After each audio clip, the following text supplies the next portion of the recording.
oggend onthou nog die storie van Cinderella of as poestertjie. Enige iemand?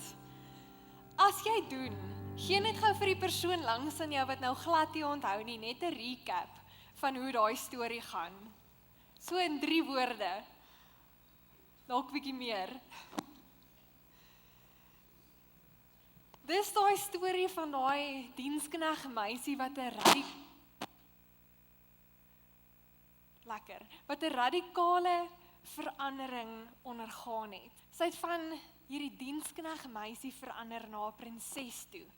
Maar ons weet, die slegte nuus van hierdie storie is dat dit net 'n tydelike verandering was. So teen middernag het sy weer terug verander na soos wat sy was van tevore. Verbeel jouself jy kon vir so 'n paar uur verander in Superman of in wat ook al jy wil, maar daai verandering was net tydelik gewees. Nou, as poestertjie het eintlik niks uit te waai met vanoggend nie. Ons gaan 'n bietjie fokus op 'n ander storie van radikale verandering, wat gelukkig blywend was. Dis die storie van 'n groepie disippels wat vreesbevange was en weggekruip het in 'n bokamer vir die Joodse leiers van die tyd. En hulle het verander na hierdie groep mense wat vreesloos, radikaal vreesloos, rondgeloop het in die strate van Jerusalem voor daai selfde mense vir wie hulle weggekruip het in die eerste plek en vir almal wie bereid was om te luister, vertel het van Jesus. Van vreesloos na mense van radikale vrymoedigheid.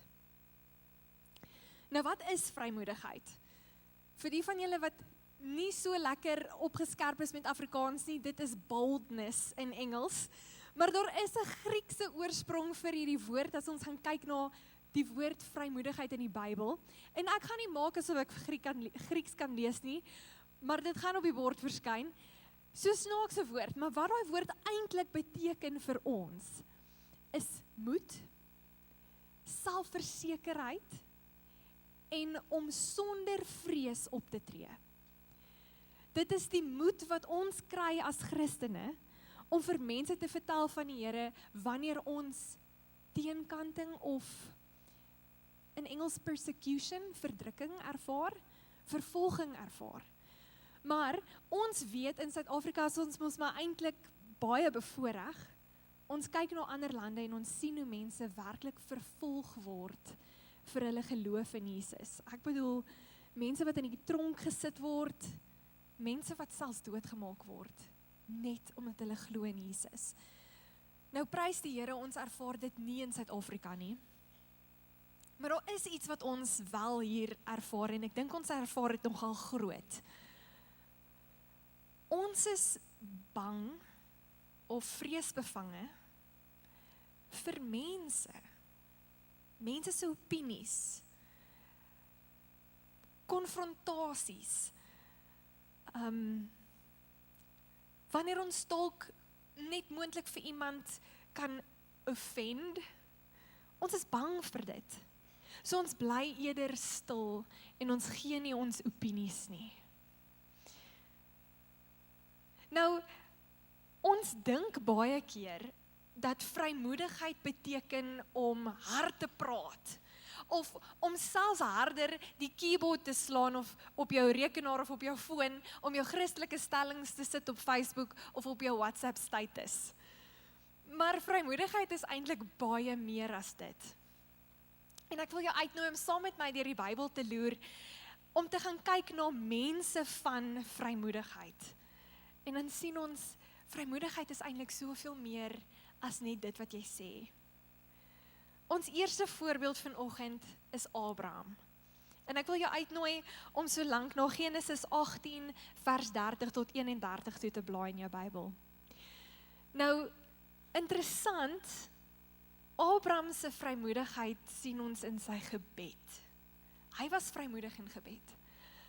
Hy het vir die mense van Sodom ingetree, as julle die storie onthou van Sodom en Gomorra, en hy het direk na God toe gegaan en hy het namens hierdie mense gebid. Maar, kyk hoe praat hy met die Here. Abraham sê toe, moet tog nie kwaad word as ek nog 'n keer praat nie, Here. Miskien sal daar 30 te kry wees, dis nou mense wat regverdig is in Sodom. En die Here sê, ek sal dit nie doen as ek 30 daar kry nie. Maar Abraham sê, ek bly waag om met die Here te praat. Miskien word daar 20 gekry en die Here sê, oor die 20 sal ek dit nie vergeldig nie. Radikale vrymoedigheid in gebed. Ons vrymoedigheid begin eintlik by ons verhouding met God en hoe ons praat met die Here en hoe ons hom ken soos Abraham. Dan vind ons nog 'n voorbeeld, Deborah. Julle kan so lank gaan kyk in Rigters 4 vers 4 tot 7. Nou, interessant, Deborah was 'n vrou en sy het die militêre mag van Israel gelei. Buite sosiale norme het sy 'n militêre mag as vrou gelei. En sy het nie met aggressie gelei nie, sy het met oortuiging gelei. Sy het met 'n doel gelei. Sy was oortuig dat dit is wat die Here wil hê ons moet doen en dit is wat ons gaan doen. Lees saam met my. Deborah was 'n vroulike profeet. Sy was die vrou van Lapidot. Sy was op daardie stadium die leier van die Israeliete. Sy het onder die Deborah-palm in die heuwels van Efraim tussen Rama en Bethel gewoon. Die Israeliete het regsaake na haar toe gekom.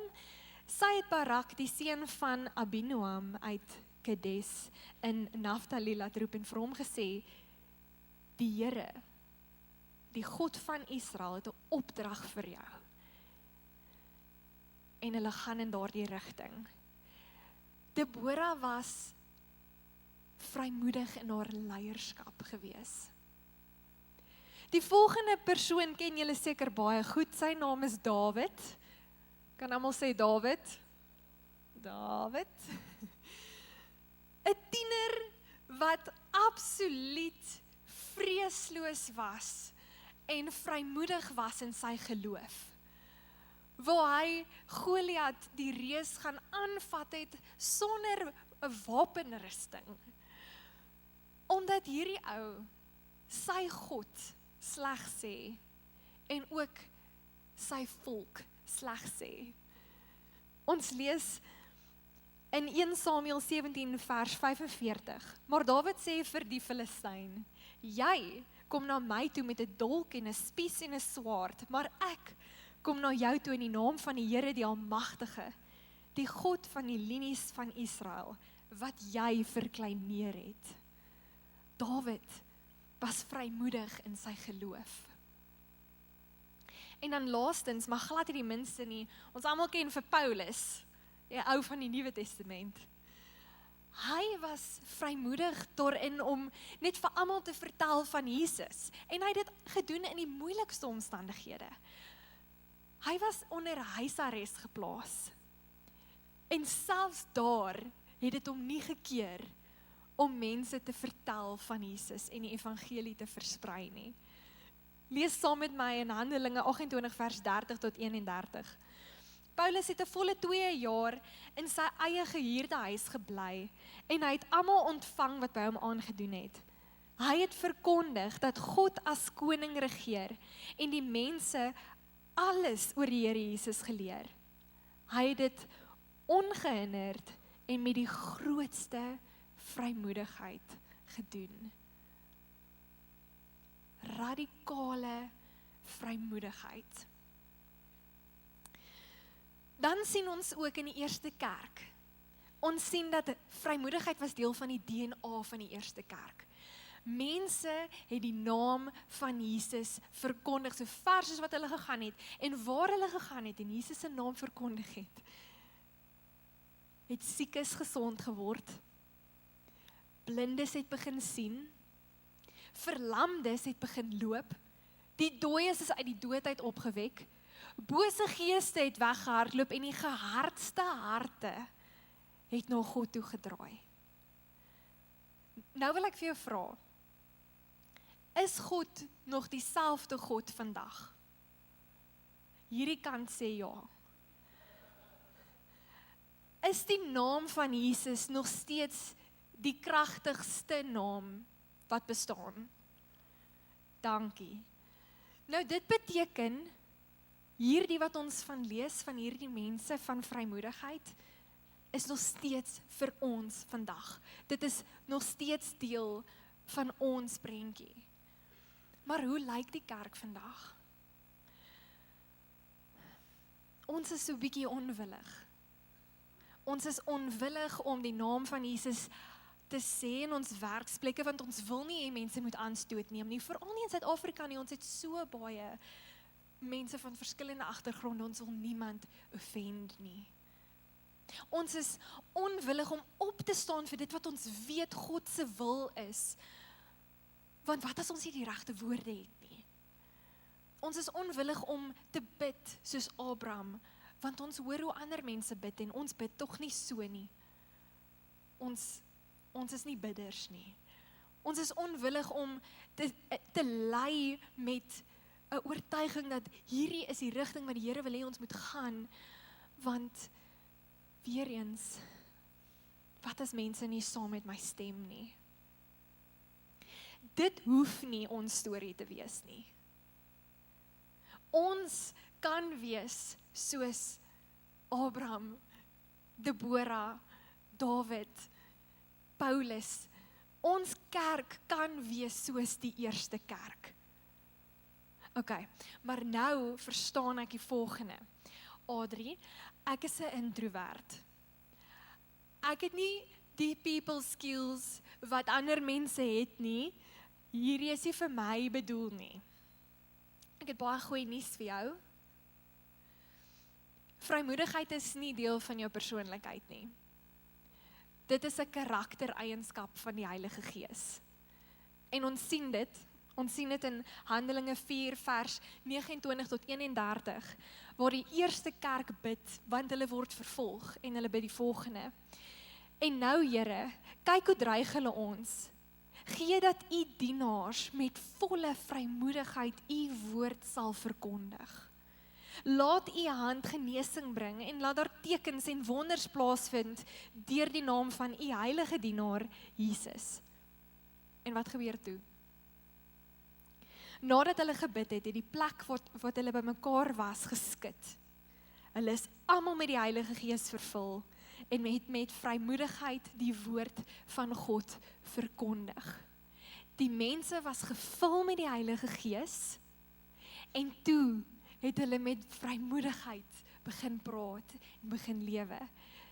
Dit is 'n karaktereienskap van die Heilige Gees. Okay, maar Adrie, dis eintlik nie my werk nie. Dis die werk van die pastore, of ten minste die teologie studente. Kan julle sê almal? Hulle is almal met die Heilige Gees vervul en het met vrymoedigheid die woord van God verkondig. God gee vir gewone mense buitengewone vrymoedigheid. So jy kan vrymoedig gaan wees by jou huis, waar gebed deel word van julle daaglikse roetine. Jy kan vrymoedig wees by jou werk, waar 'n kollega beskinder word en jy wegstap, want dit is nie wat God van my wil hê nie. Tussen jou vriende, waar daar moontlike aktiwiteite is wat jou al rukkie lank pla, maar jy wil niemand offend nie, en jy wil nie uitgeskei word nie, maar jy weet dis tyd om te doen wat God wil hê jy moet doen. Jy is deel van die almal. Dit is deel van ons storie. Daar's 'n baie goeie quote, wat ek nie weet wie dit gesê het nie, maar hier is dit. When ordinary people take a moment to obey God, even if there is a crowd of eyes watching, that's boldness.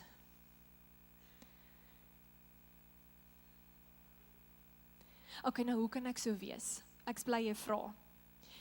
Eerstens, vrymoedigheid begin soos wat ek vroeër gesê het by jou verhouding met Jesus. Tyd met Jesus. Dit begin by tyd met Jesus. in Bybelstudie, in gebed, in kerk toe gaan, in aanbidding by jou huis ook, tyd met Jesus. Ons sien dit, ons gaan nou weer na Handelinge 4 toe, Handelinge 4 vers 13. Die raadslede was verbaas, toe hulle Petrus en Johannes se waagmoed gesien het. Waagmoed is ook vrymoedigheid. Want hulle het besef, dis gewone mense, sonder enige besondere opleiding. Hulle het hulle ook herken as mense wat saam met Jesus was. En 'n bietjie verder sien ons dan wat Petrus en Johannes sê, nadat mense vir hulle gesê het, maar julle mag nou nie meer praat oor Jesus nie. Hier is die volgende woorde, vers 20. Ons kan nie anders as om te praat oor die wonderlike dinge wat ons gesien en gehoor het nie. Petrus en Johannes, gewone mense, het tyd spandeer saam met Jesus en hulle het stories gehad om te vertel. Wanneer ons tyd spandeer by Jesus, beloof ek jou, jy gaan stories hê om te vertel en gaan vertel dit. Vertel vir mense wat jy geleer het vandag. Vertel vir mense wat jy geleer het in jou Bybelstudie. Wat gebeur het toe die Here jou gebede beantwoord het? Dalk iemand anders is 'n storie van genesing. Vertel dit vir mense. Hoe anderste kan ons as om vir mense te vertel wat ons self beleef het? En hoe meer tyd ons met Jesus spandeer, begin die volgende ding eintlik van self gebeur. Ons leer ken vir God, nommer 2. Hoe meer tyd jy met Jesus spandeer, hoe meer leer ken jy ons lewende God. En van daaruit kom vrymoedigheid, kom dapperheid, kom vreesloosheid. Want as jy lees van 'n God wat 'n hele weermag in 'n de mekaar spil laat gaan het, dat hulle teen mekaar begin veg het en die Israeliete hoef niks te gedoen het nie, dan besef jy, hoekom moet ek bang wees vir enige iets of enige iemand? Of as jy lees van 'n God wat 'n see kan oopsplit en mense kan op droë grond deurloop, dan besef jy, hoekom moet ek bekommerd wees oor enige iets? Of as jy lees van 'n God wat sê, hy is 'n goeie Vader, wat alles vir jou sal gee, as jy in sy naam dit kom vra. Of as jy lees van 'n God wat homself kom gee het vir die mens. Dit is waar ons vrymoedigheid dan vandaan kom. Die eerste kerk, ek is nou weer by Handelinge 4, dan is ek by vers 24. Hulle bid, en die gebed begin op die volgende manier, waar hulle sê, Here, dit is U wat die hemel en die aarde en die see en alles daarin gemaak het. Hierdie mense bid omdat hulle vervolg word. Maar hulle sê nie eers, Here, help ons nie. Hulle erken heel eerste dat God is bo enige mag wat ons moontlik kan teekom op hierdie aarde. Hulle het tyd by hom spandeer, hulle ken hom, daarom weet hulle, God is almagtig. En as ons besef hoe groot God is, dan raak enige ander opinie van mense of wraak wat mense teen jou wil bring, dit raak baie, baie klein en dit verloor sy krag. Om God te ken, bou ons vertroue en ons geloof in wie hy sê hy is. Nou, ek het vroeër gesê dat vrymoedigheid is nie deel van jou persoonlikheid nie, dit is iets wat kom van die Heilige Gees af, en dit is my derde punt. Bemagtiging van die Heilige Gees. Vrymoedigheid het gekom in Handelinge 4 vers 31, toe die Heilige Gees die mense kom vul het. Nou, hier het ek nou 'n klein ballonnetjie vanoggend. Verbeel nou jouself, dit is jy, of 'n mens, as jy nie 'n groen ballon wil wees nie. En op ons eie kan ons niks doen nie, hy is leeg. En dan kom die Heilige Gees en hy kom bemagtig ons. En dis eintlik 'n belofte wat Jesus gegee het. In Lukas 12 vers 11 tot 12 het Jesus die volgende gesê: Wanneer hulle julle voor sinagoges en owerhede en geslagsvoerders bring, moet julle nie bekommer oor hoe of waarmee julle gaan verdedig of wat julle gaan sê nie, want die Heilige Gees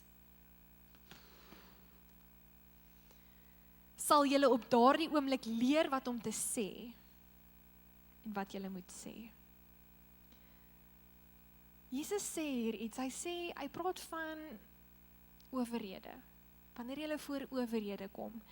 En dis wat ons ook moet verstaan, ja, as jy vrymoedig gaan wees, as jy gaan begin praat oor jou geloof met ander en dit gaan begin uitleef, mense gaan nie daarvan hou nie.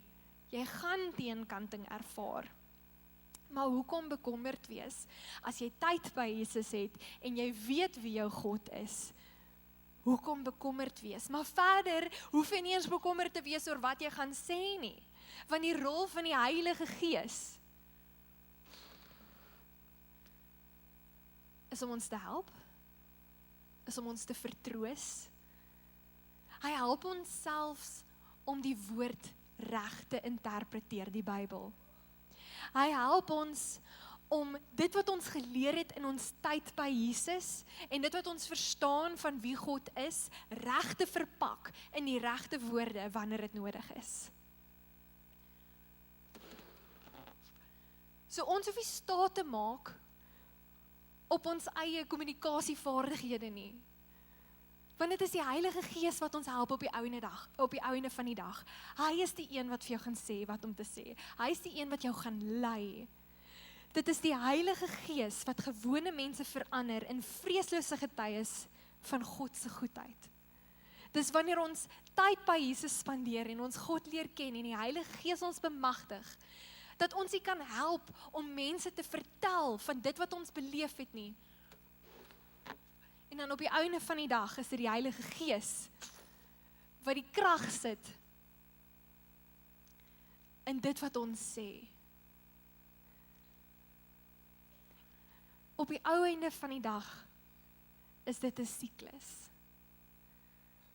Spandeer tyd by Jesus, dan leer ken jy vir God.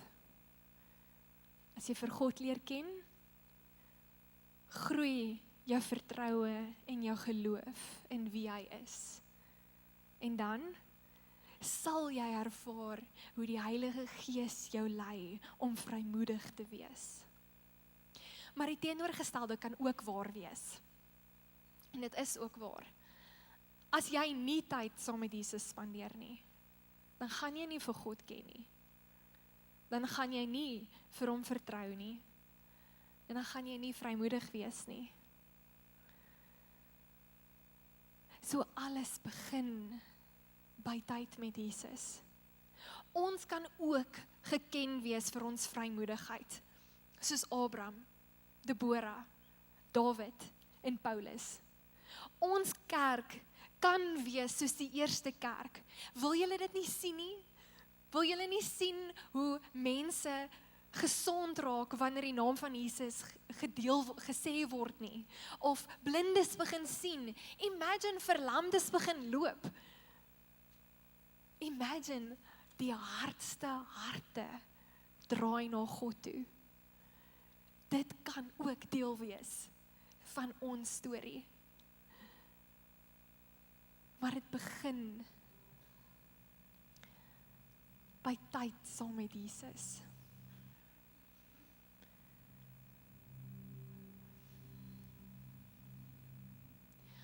Ons gaan 'n laaste lied doen en dis nie 'n uitstaplied nie. Dis hier vir 'n doel. En ek wil net hierdie geleentheid neem vir almal om hulle oë toe te maak. Die rede hiervoor is dat dit jou bietjie sal help om vrymoedig te wees.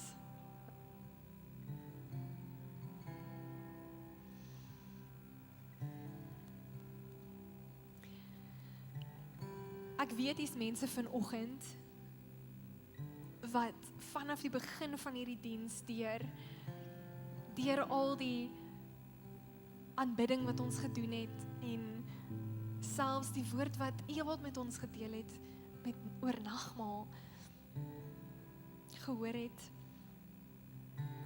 en hierdie boodskap ook gehoor het. En jy hoor dat dit begin by ken vir Jesus. Maar die realiteit is jy ken nie vir Jesus nie. Ek wil baie graag vanoggend saam met jou bid en dit is hoekom ek gevra het dat almal se oë moet toe wees, want ongelukkig is ons bang vir wat mense gaan dink van ons. So ek wil jou gerus stel. As daar enige iemand hier is vanoggend wat hierdie begeerte het in hulle hart om vir Jesus te ken, ek wil baie graag saam met jou bid. Maar ek wil vir jou vra om vrymoedig genoeg te wees, vreesloos genoeg te wees, om jou hand op te steek, en dis nie vir my nie, dis nie vir hierdie kerk nie, dis vir jou, om daai vrees vir mense te breek. So by the way, daar is mense wat hulle hande opsteek, so jy hoef nie bang te wees nie.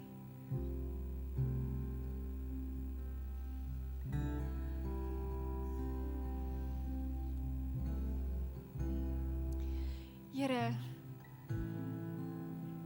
daar is min dinge wat ek dink u hart so bly maak, soos mense wat vorentoe kom en sê, ek wil u leer ken. Here, waar daar soveel stories is in hierdie plek, waar dit is wat alles begin het. Dankie, Here, vir elkeen wat vrymoedig genoeg was, om hulle hande in die lig te steek en te sê, ek wil vir Jesus leer ken. Here, ek bid vir ontmoetings, ek bid vir drome, ek bid vir vrymaking van die vrees van mense. Ek bid vir hierdie mense se lewens om so radikaal te verander, net omdat hulle u leer ken. Here, ek bid dat u sal kom met u gees en u huis in hulle harte kom maak, sodat wanneer hulle u gaan soek, hulle u sal vind, en wanneer hulle die woord lees, hulle dit sal verstaan, en dat hulle stories sal hê om te deel met ander. Dankie, Here, dat vandag nie net 'n besluit was wat ligtelik geneem word nie, maar dat dit 'n honger is in harte, wat u eintlik al lankal van weet, Here. En dat vandag die dag is, waar mense gaan sê, dit is waar ek gesê het, ek wil vir God leer ken, en u het kom antwoord, dankie Here, dat dit ook iets is, wat u in my lewe kom doen het. U is goed, Here.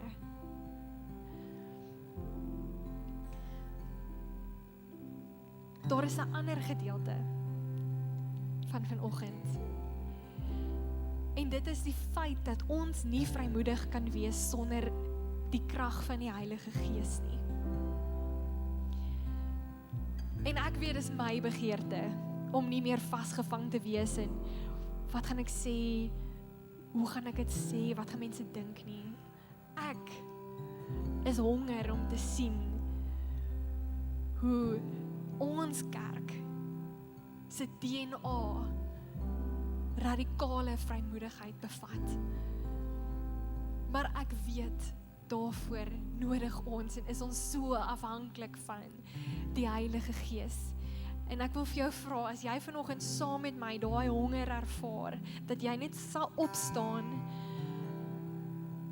soos wat ek 'n gebed gaan bid, en dan om saam te sing hierdie laaste lied, maar dit aan te hou bid, soos wat ons die Here vertrou, soos wat die eerste kerk die Here vertrou het. Daar is mense wat staan, so jy hoef nie bang te wees nie.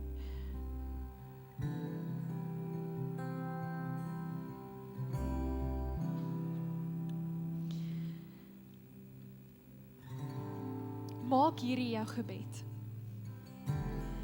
Here, die skepper van die hemel en die aarde, gee dat u dienaars met volle vrymoedigheid u woord sal verkondig. Laat u hand genesing bring en laat daar tekens en wonders plaasvind in die naam van u heilige dienaar Jesus. soos die eerste kerk, Here, sal U ons kom vul, ons almal, met U Heilige Gees, sodat ons ook mense van radikale vrymoedigheid kan wees.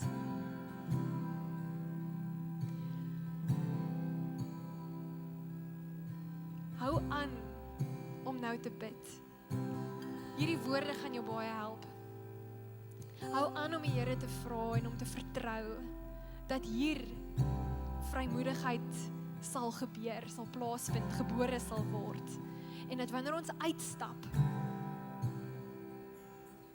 ons werklik mense van vrymoedigheid sal wees.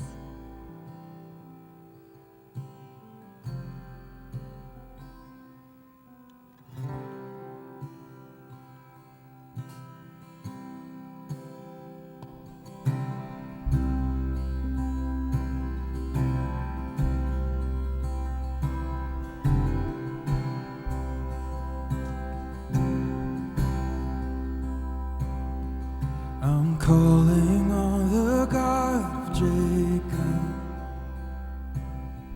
whose love endures through generations. I know that you will keep your covenant. I'm calling on the God of Moses, the one who opened up the ocean. I need you now to do the same thing for me.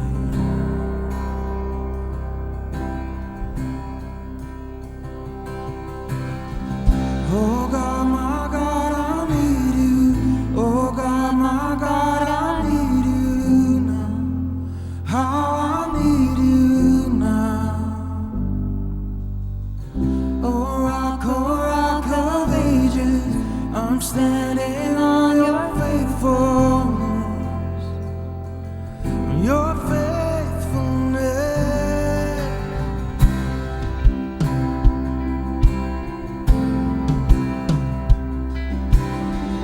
I'm calling on the God of Mary,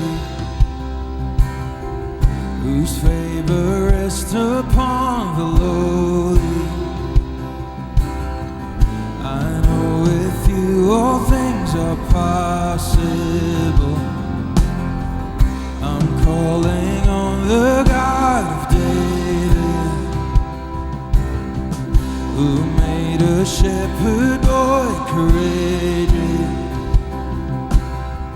I may not face Goliath, but I've got my own giants.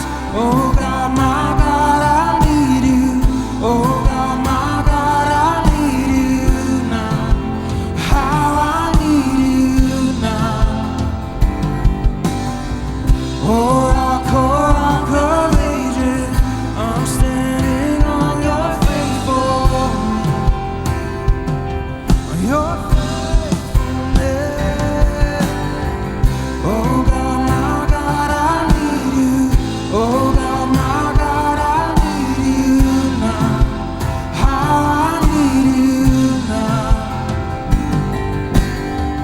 Oh rock of ages, I'm standing on your faithfulness,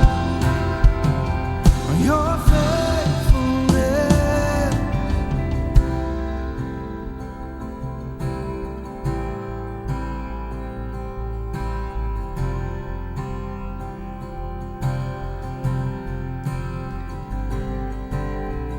You heard your children then, you hear your children now. You are the same God, you are the same God. You answered prayers back then, and you will answer now. You are the same God, you are the same